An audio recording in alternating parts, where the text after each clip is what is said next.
Prince Andrew is set to be stripped of his royal titles and surrender the lease on his official residence. Come to us in the last minute or so from Buckingham Palace. His Majesty the King has today initiated a formal process to remove the style, titles and honours of Prince Andrew. The royal world is shaking.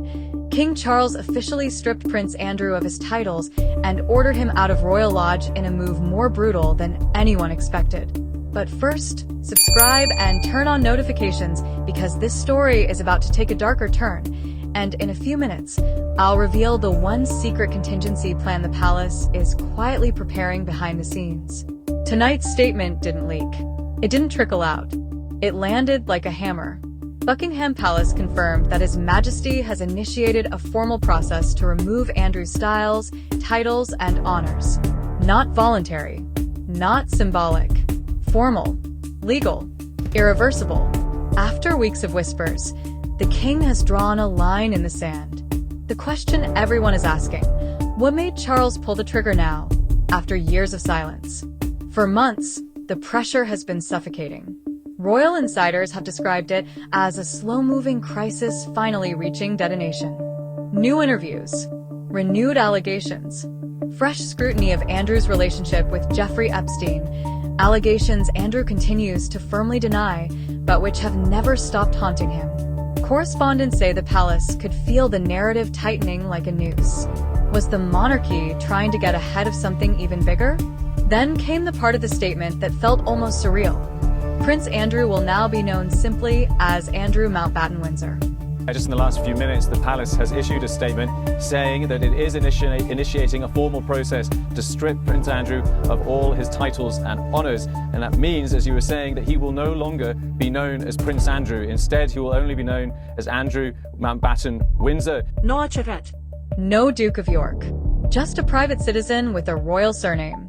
One correspondent called it a royal deletion. Another said it's the closest the monarchy can come to banishment without tearing up the family tree altogether. So, what does this new identity signal? Accountability or containment?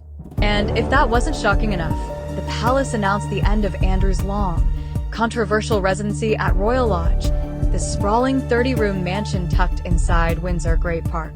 For over 2 decades, it's been his fortress, protected by a 75-year lease crafted in 2003.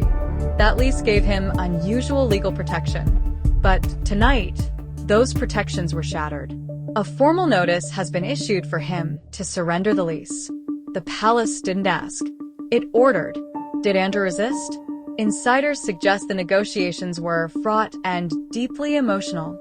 Anyone following this crisis knows the optics surrounding Royal Lodge were disastrous. A disgraced royal, isolated in a mansion worth millions, reportedly paying peppercorn rent because he invested up front in renovations. The public outcry grew louder. And behind palace walls, King Charles and Prince William, according to commentators, agreed the situation had become untenable. The image of Andrew living in a palace-sized home, while the monarchy tried to rebuild moral authority, was simply too damaging. But what finally broke the stalemate? The palace's statement contained something rare, a direct message to survivors of abuse. Charles and Camilla expressed utmost sympathies to victims of any and all forms of abuse. A striking contrast to Andrew's own messaging, which has always focused on his denials and legal position. Analysts believe this shift wasn't accidental. It was strategic. The monarchy is repositioning itself publicly, even if it means isolating one of their own. But does this mark the beginning of a longer distancing strategy? As for Andrew's future, we now know he isn't being left homeless. Reports confirm he will relocate to private accommodation on the Sandringham Estate in Norfolk, personally funded by the king. Some are already speculating that the location could be Wood Farm, the secluded cottage where Prince Philip spent his retirement. A place hidden from press. A place chosen for quietness, not visibility. The symbolism is powerful, from Windsor grandeur to rural isolation. Is this a downsizing or an exile under the guise of compassion? Meanwhile, pressure hasn't come only from the palace. Only yesterday, the Public Accounts Committee publicly questioned whether Andrew's arrangement at Royal Lodge represented value for money.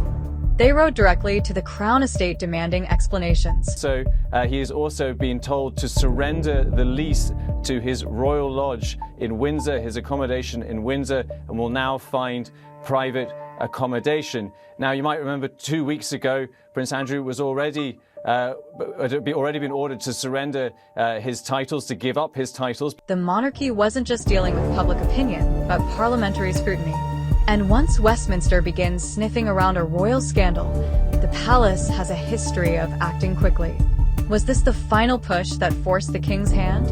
Add to that the recent book released by Virginia Giuffre, introducing painful, harrowing details the public had not heard before. Royal commentators say the book reignited public anger and reopened wounds the palace hoped had faded. The timing of today's decision, right on the heels of this renewed media storm, is unlikely to be coincidence. Insiders suggest the monarchy needed a decisive break before the situation escalated into a scandal capable of damaging the institution itself. Tonight, analysts describe Andrew as suffering a humiliating fall from grace. Once the Queen's favorite son, now stripped of titles, pushed out of his home, and recast as Andrew Mountbatten-Windsor. For the monarchy, this is about survival. For Andrew, it's a personal earthquake. And yet, royal insiders quietly hint that one more major step is sitting on the king's desk, a step so severe the palace refuses to speak about it publicly. Could it be financial restructuring? Could it involve removing remaining patronages? Or something even more drastic? Because here's the reality. The palace wouldn't take a step this massive unless they believed things could still get worse. This wasn't a tidy conclusion. It was phase one. Watching how the monarchy frames Andrew in the coming weeks will reveal everything. But there is one final detail, one explosive piece the palace hopes the public won't focus on, and that reveal is coming up in our next video. So make sure you like, subscribe, and hit the notification bell so you never miss an update on this unfolding royal crisis. And click the video on screen right now where we uncover Prince Andrew's shocking demands to Sarah Ferguson as Royal Lodge collapse.